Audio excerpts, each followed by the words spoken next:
In this video, I'm going to pretend I'm checking my assignments for a semester class. We want to make sure that our assignments are set up for a rolling gradebook, meaning all assignments given during this semester should roll and count into the fourth quarter.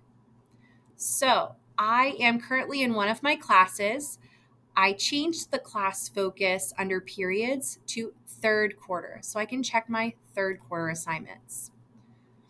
So once I've clicked in there, I'll hover over Gradebook and click on Assignments.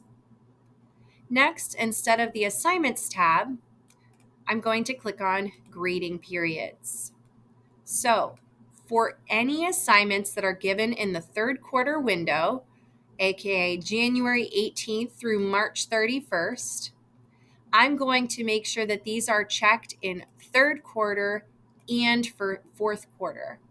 If you're seeing any other things that are checked, like first quarter, second quarter, final exam, any of these, please uncheck those. When you're done, click Save Grading Periods.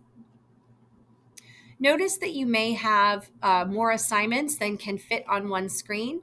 If this is the case for you, please click Next and repeat this process for any additional third quarter assignments. Next, I'm going to check my fourth quarter gradebook for fourth quarter assignments. So again, I'll click on fourth quarter under periods. Instead of assignments, I'll click on grading periods. And I'm going to check on assignments that are given during this fourth quarter window, April 1st through June 9th.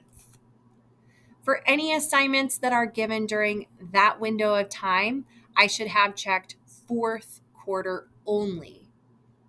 Once that's the case, you'll click Save Grading Periods. Remember to click Next and repeat this process if you have additional assignments.